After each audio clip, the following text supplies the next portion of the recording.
Accéléré, on dirait un monstre qui prend vie. Pendant un instant, il reste là, inoffensif. Puis des ondulations apparaissent à sa surface, il gonfle, éclatant de boursouflures étranges.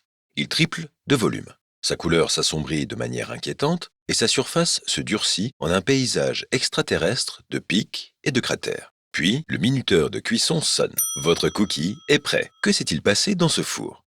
Ne vous fiez pas au tablier. Les pâtissiers sont des savants fous. Quand vous glissez la plaque dans le four, vous déclenchez une série de réactions chimiques qui transforment une substance, la pâte, en une autre, les cookies. Quand la pâte atteint 33 degrés Celsius, le beurre fond, ce qui provoque l'étalement de la pâte. Le beurre est une émulsion, c'est-à-dire un mélange de deux substances qui ne veulent pas rester ensemble. Ici, l'eau et le gras avec des solides laitiers qui les aident à rester liés. En fondant, le beurre libère son eau. Le cookie chauffe et l'eau se transforme en vapeur. Elle pousse de l'intérieur contre la pâte, cherchant à s'échapper comme l'alien qui explose la poitrine dans le film de Ridley Scott. Vos œufs ont peut-être abrité des bactéries de salmonelle. On estime que 142 000 Américains sont infectés chaque année de cette façon.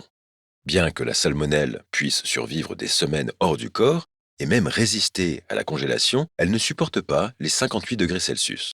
Quand la pâte atteint cette température, les bactéries meurent. Vous survivrez pour recroquer un peu de pâte crue à la prochaine fournée.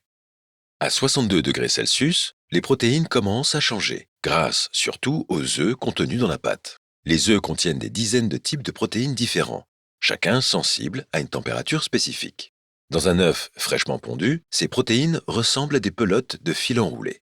Lorsqu'elles sont exposées à la chaleur, les protéines se déroulent et s'emmêlent avec leurs voisines. Cette structure liée rend l'œuf liquide presque solide, donnant de la tenue à la pâte molle. L'eau bout à 100 degrés Celsius. Donc, comme de la boue séchée au soleil, votre cookie s'assèche et durcit.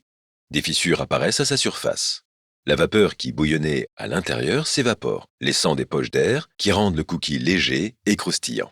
Pour aider ce processus, on utilise un agent levant, le bicarbonate de sodium ou bicarbonate de soude. Il réagit avec les acides de la pâte pour produire du dioxyde de carbone, qui forme des bulles d'air dans le cookie. Il est presque prêt pour un bain rafraîchissant dans un verre de lait. L'une des réactions les plus savoureuses de la science a lieu à 154 degrés Celsius. Ce sont les réactions de Maillard.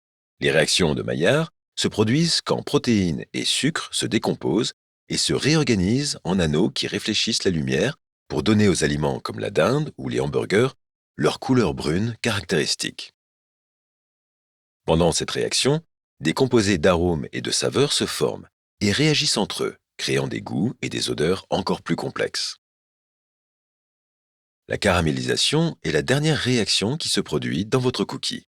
Elle a lieu lorsque les molécules de sucre se décomposent à haute température, formant des composés au goût sucré, de noisettes et légèrement amers qui définissent, le caramel.